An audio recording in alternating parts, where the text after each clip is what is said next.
Hey guys, welcome to Toy Chat. This is Max. And Sang. A while back, we shared with you all our favorite apps for editing and enhancing your doll and toy photography. In that video, we also promised a general tutorial of tips and tricks for the photography itself. It took us a while, but today we're finally ready to share with you our favorite techniques to up your toy photography game for Instagram, Flickr, or any other social media.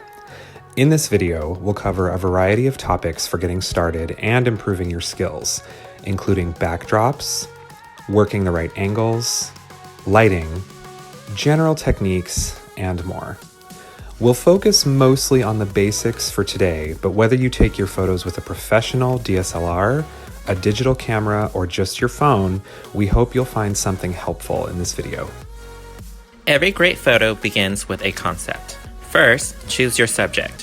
Whether it's an elegant doll, an epic-looking action figure, or something smaller, think about what you want to highlight the most.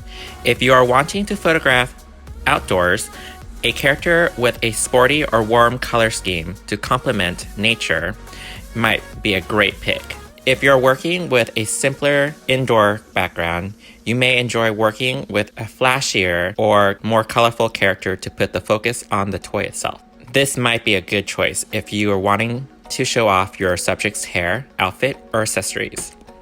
Once you have got a subject ready, it's time to choose a backdrop. There are a lot of options for creating your own backgrounds. Craft stores like Michaels or Hobby Lobby offer a variety of colored paper with different patterns, as well as poster boards.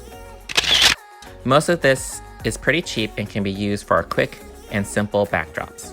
You can even glue some of these sheets to plywood or poster board in combination with paper flowers or other decorations to create your own little dioramas. Michaels is also a great option to shop for this because they sell tons of cute miniature items like furniture, food, and animals that can be used for adorable toy photo props. You just might find your inspiration inside your local arts and crafts store. For an even cheaper option, head to your local dollar store. You might be surprised how many items they have available that can be used for backdrops or props. Some dollar stores even sell furniture and clothing sets that can be used for a variety of toys and smaller dolls. Surprisingly everyday items can sometimes be used as great toy backdrops. Still life photography is all about making the right use of shapes and lines. Try searching your house for shapes, patterns, or colors that pop out to you.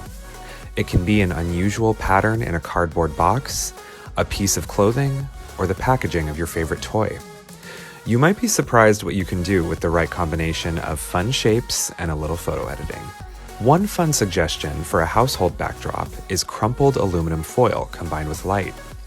Scrunch up a large piece of foil, just enough to give it some good light refraction. Foil can give the illusion of a background made of metal, crystal, or even ice. Hold your toy in front of it, move your light source to different angles, and see what you can do. Oftentimes, the most beautiful and satisfying option for backdrops and lighting will be an all-natural one. Outdoors. Outdoor photo shoots can be a lot of fun and spark a lot of creativity. One thing to think about is the time of day you're shooting. If the sun is high in the sky, outdoor photos may end up overexposed. In other words, have an excess of light. Overexposed photos may lack color or appear to have a white tint to them.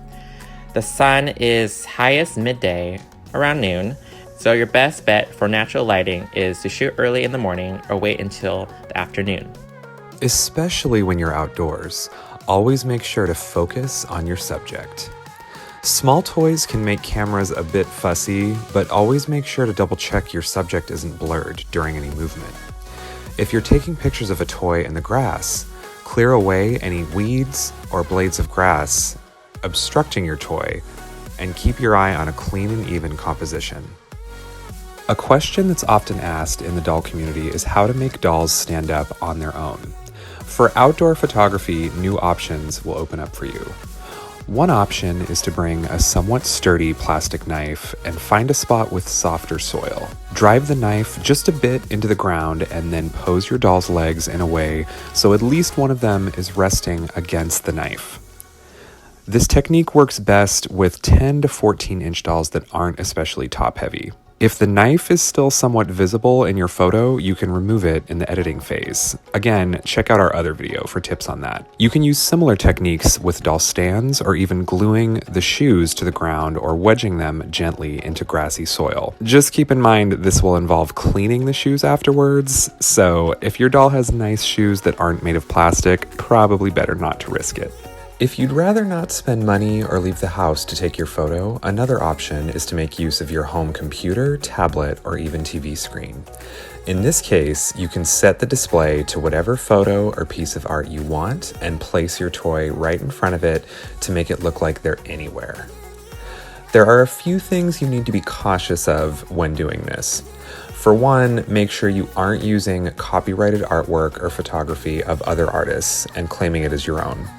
Secondly, electronic screens can create a great deal of noise or visual distortion because of their pixels and backlighting. To make this a little more visually appealing in photos, use editing apps to reduce the photo's noise level. Again, check out our other video for that, link in description. Or manipulate your light source at a different angle so the noise is less visible. The closer and higher your light source is to a screen, the likelier it is you'll notice glare or noise in a picture.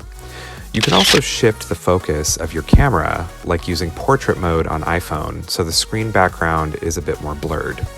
Light source is one of the most important things to think about in all photography, and toy photos are no different. First and foremost, we suggest making sure your light source is labeled as natural or daylight in color. Many commercial light bulbs have yellow and orange tints to them, and this makes it difficult to make your photos appear natural. Before you purchase, make sure to check out your light bulb's packaging to see that it's closer to white in color as opposed to yellow. But keep in mind that very bright white lights can result in overexposed photos.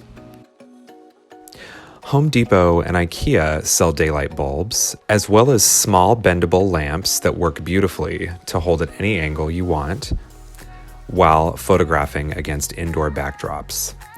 If the lamp has a clip, this is especially useful if you need both hands while taking pictures. If you're lower on money or access to different stores, there are cheap and simple alternatives such as selfie lights from Target, which you can simply clip to your phone in the reverse direction to slightly brighten up smartphone photos. While using a light source, it's important to remember the effects lighting will have. Holding light too close to a subject can result in an overexposed photo. If you're holding a light lower beneath the subject's face, it can make for a more dramatic or spooky photo. If you want it to look like the subject is outside, but you're photographing inside, make sure the light source is above the subject's head or spread evenly. Remember, the sun doesn't shine too bright in one spot. With toy photography, you'll be working with a lot of small parts, and little details may become more noticeable. For the best results, be prepared before each shot.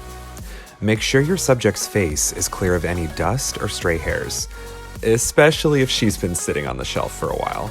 It's also helpful to keep a toolkit of anything you might need while shooting. In case your doll's hair needs brushing, keep a fine-toothed comb from the dollar store handy. We suggest a tweezer set to make small adjustments to your composition. You'll find this very helpful if you need to reposition a small piece or move a stray hair without disturbing your setup. We actually have a particular suggestion for just the tweezer set, linked in the description below. Thank you for joining us for this brief tutorial. We hope you enjoyed it. If you use any of these techniques, be sure to tag us on Instagram so we can see your work. Let us know if you'd like to see more videos like this in the future, or maybe even a longer video on more professional techniques. Hit that like and subscribe button if you haven't, and we will see you next time.